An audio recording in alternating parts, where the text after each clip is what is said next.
बाज़ औक़ात हम टू वर्ड्स पे चले तो जाते हैं, लेकिन उन टू वर्ड्स पर सिर्फ मेमोरीज ही नहीं बनती, बल्कि हमारे साथ कुछ ऐसा हॉन्टेड एक्सपीरियंस होता है जिसे हम चाह कर भी कभी भूल नहीं पाते।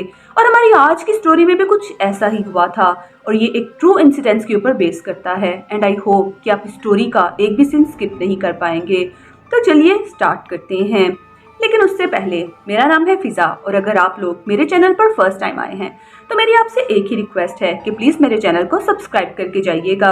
और अगर आप लोग भी अपने कोई ट्रू इंसिडेंट्स या अपनी कोई स्टोरी मेरे साथ शेयर करना चाहते हैं तो आप इस ईमेल के ऊपर सेंड कर सकते हैं। अब अपनी स्टोरी को स्टार्ट करते हैं।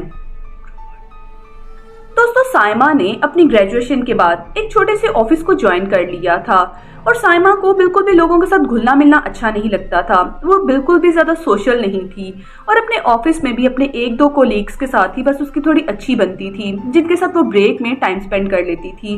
लेकिन साइमा ज़्यादातर इंट्रोवर्ट रहती थी, उसे लोगों से बातचीत करना ये सब अच्छा नहीं लगता था। उसके बाद फिर समर ब्रेक आया, तो उनके बॉस ने प्लान किया कि हम सब लोग समर ब्रेक के लिए जाएंगे। साइमा ये बात सुन के ज़्यादा खुश नहीं हुई, जबकि दूसरी तरफ बाकी के सभी कोलीग्स बहुत ज़्यादा एक्साइटेड हो रहे थे कि वाह, हम सब लोग तो ट्रिप पे जाएंगे। अब आप ही बताएं, ट्रिप पर जाना किसको बुरा लगता है? इनफैक्ट साइमा को बहुत बुरा लगता था। वो बिल्कुल भी सोशलाइज नहीं होना चाहती थी, उसे तो घर से बाहर निकलना भी अच्छा नहीं लगता था। साइमा के पेरेंट्स भी अक्सर उसे इसी बात पे डांटा करते थे कि तुम्हें घर से बाहर जाना चाहिए, लोगों से मिलना चाहिए। साइमा इस बात से थोड़ा सा अपसेट होती थी, क्योंकि वो खुद भी लोगों से मिलना चाहती थी, उनसे बात करना चाहती थी, लेकिन वो थोड़ा सा लो कॉन्फिडेंस फील करती थी। वो ये सोचती थी कि पता नहीं अगला पर्सन मेरे बारे में क्या सोचेगा, मैं बात कैसे करूंगी। इस तरह काफी ज्यादा लोग शाय होते हैं। खैर, साइमा भी एक ऐसी ही लड़की थी। उसके बाद वो दिन भी आ गया जिस दिन उन लोगों का ट्रिप जाना था। सभी कोलीग्स बस में भी बहुत ज्यादा खुश हो रहे थे, बहुत एक्साइटेड हो रहे थे, और सभी लड़कियां गाने वगैरह गा रही थी। लेकिन साइमा अपनी सीट पर चुपचाप बैठी हुई थी, और उनका ट्रिप सवात में जा रहा था, और उनका स्टे सवात सरीना होटल में होना था। इस होटल के बारे में तो आप सब लोग जानते होंगे, ये एक बहुत ही अच्छा शानदार सा होटल है।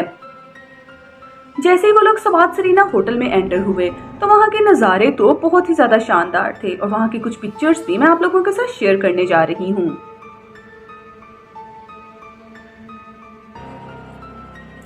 खैर, साइमा जब वहां पर भी गई तो चूंकि वो लोग सिर्फ 10 कोलीग्स थे, इसीलिए वो सब लोगों को अपना सेपरेट बेडरूम्स मिला था।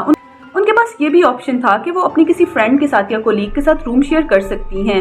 लेकिन साइमा को चूंकि अलग से रहना अच्छा लगता था, इसीलिए साइमा ने किसी के साथ रूम भी शेयर नहीं किया था, बल्कि वो 107 रूम में अकेली ही स्टे कर रही थी। उसके बाद साइमा अपने रूम में चली गई, और वहां पर जाके उसने रेस्ट किया। पहले तो सब कुछ बिल्कुल नॉर्मल था, वो काफी बोर फील कर रही थी, क्योंकि उसे घर से निकलना बिल्कुल अच्छा नहीं लगता था।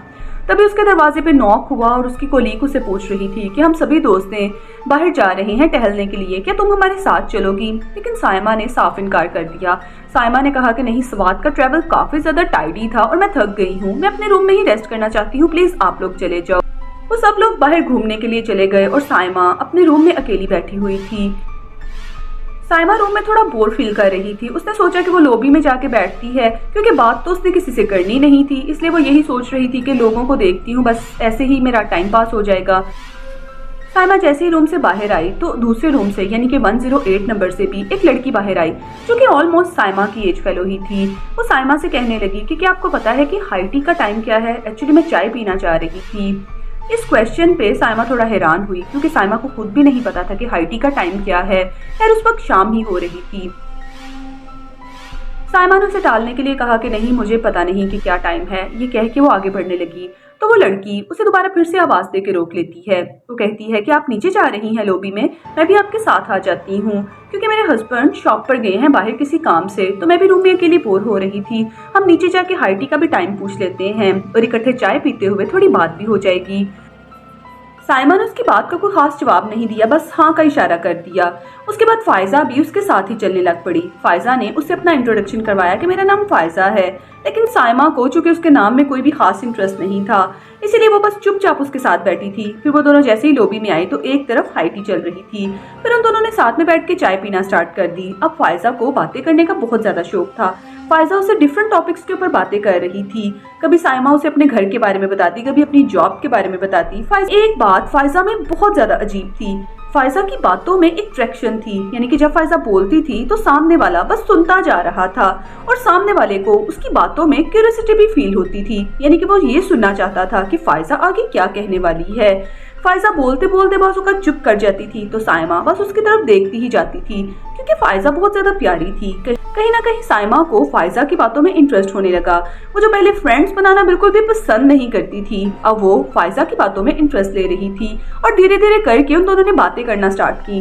अब बातें करते करते उन लोगों को रात के 11 बज गए। उन दोनों को पता ही नहीं चला कि उन दोनों ने इतना ज्यादा टाइम साथ में स्पेंड कर दिया है। फायजा ने कहा कि बहुत ज्यादा रात हो गई है, अब हमें अपने रूम में जाना चाहिए, और ऑफ कोर्स ट्रैवल के बाद वो भी काफी ज्यादा टायर्ड थी, इसलिए वो चुपचाप अपने रूम में आ गई। वो दोनों अपने रूम्स में चली गई।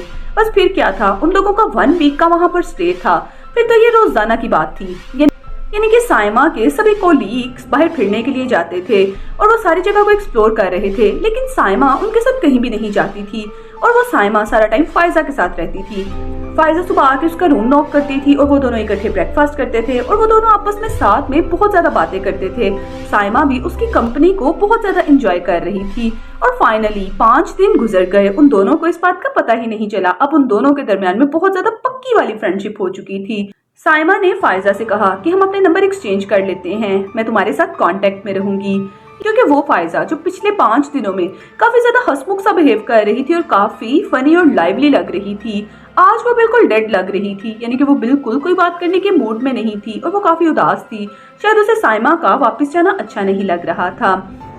वो अपने रूम में रेस्ट करने के लिए चली गई और सुबह साइमा ने अपने ग्रुप के साथ, उसका डिपार्चर था, उसने वापस लाहौर आना था। साइमा जैसे ही सो के उठी तो वो रूम नंबर 108 के पास गई और उसने उस दरवाजे को नॉक करना शुरू किया, लेकिन दरवाजा बिल्कुल साइलेंट था और बंद था। उसने हैंडल से भी रूम को ओपन करने की कोशिश की, लेकिन रूम खुल ही नहीं रहा था। और ये फर्स्ट टाइम था जब साइमा खुद फायजा के रूम की तरफ गई थी, क्योंकि पहले उसे जाने की जरूरत ही नहीं पड़ती थी, क्योंकि हमेशा ही फायजा खुद ही उस तक आ जाती थी। इवन बाजुकात तो ऐसा भी होता था कि साइमा अभी फायजा के बारे में सोच ही रही होती थी तो सामने से फायजा आ जाती थी। ये बात साइमा को थोड़ी सी हैरानकुन तो लगती थी, लेकिन उसने कभी इतना नोटिस ही नहीं किया था। लेकिन आज जब वो उसके रूम के दरवाजे के बाहर खड़ी थी तो ऐसा लग रहा था जैसे इस रूम का दरवाजा काफी अरसे से खुला ही ना हो। काफी देर तक वो उस दरवाजे को नॉक करती रही। साइमा ने सोचा कि पता नहीं फायजा रूम क्यों नहीं है ओपन कर रही, शायद वो उसने चेकआउट कर लिया हो, वो यहाँ से चली गई हो। लेकिन खैर अभी तो उसका जाने का कोई इरादा नहीं था, क्योंकि उसने मुझसे ऐसी कोई बात नहीं की थी। इसीलिए वो नीचे रिसेप्शन पर गई और उसने वहां पर मैनेजर से पूछा कि रूम नंबर 108 में फायजा नाम की एक लड़की थी जो कि अपने हस्बैंड के साथ जिसने स्टे किया हुआ था, वो लड़की अपना दरवाजा नहीं खोल रही, खैरियत तो है, वो लड़की कहाँ पर गई। मैनेजर ने साइमा को एक बहुत ही ज्यादा शॉकिंग बात बताई। मैनेजर ने कहा कि आप कौन से रूम की बात कर रही हैं? Room number 108। रूम नंबर 108 5 साल से कम्प्लीटली बंद है, उसको मेंटेनेंस का कोई प्रॉब्लम है, इसीलिए वो रूम हम किसी को भी नहीं देते। साइमा ये बात सुन के बहुत ज्यादा शॉक हुई। साइमा कहती है कि क्या, ऐसा नहीं हो सकता। रूम नंबर 108 में मेरी एक फ्रेंड रह रही है, उसका नाम फायजा है और वो अपने हस्बैंड के साथ यहाँ पर रह रही है, वो लोग हनीमून ट्रिप पे आए हुए हैं।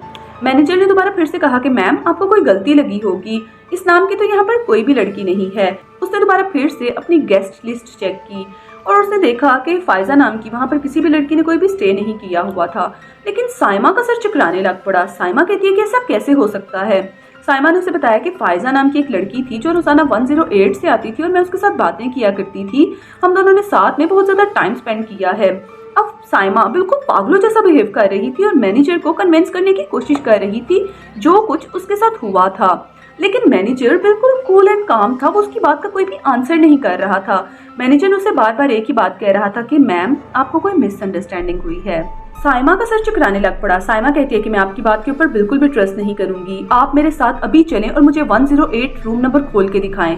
मैनेजर को फाइनली उसकी बात मानना ही पड़ी, आफ्टर ऑल वो उसकी गेस्ट जो थी। उसके साथ गए, उन्होंने उसे 108 रूम नंबर खोल के भी दिखाया। जैसे ही वो रूम खोला तो वहां पर बेडशीट्स के ऊपर भी डस्ट पड़ी हुई थी, हर जगह पर डस्ट थी और व्हाइट कलर की बेडशीट्स भी डली हुई थी। साफ पता चल रहा था कि 5 साल से उस कमरे को किसी ने खोला तक नहीं, यहाँ तक कि किसी ने हवा तक नहीं लगवाई। अब लिटरली साइमा को गूज़बम्प्स आ गए थे। एक तो उसने लाइफ में पहली दफा किसी को फ्रेंड बनाया था और लगता है कि वो भी इसने किसी गोस्ट को ही फ्रेंड बना लिया था। साइमा का सर तो चकरा रहा था, उसे समझ नहीं आ रहा था कि इतने दिनों से जो सब कुछ उसके साथ होता आया है आखिरकार वो सब क्या था।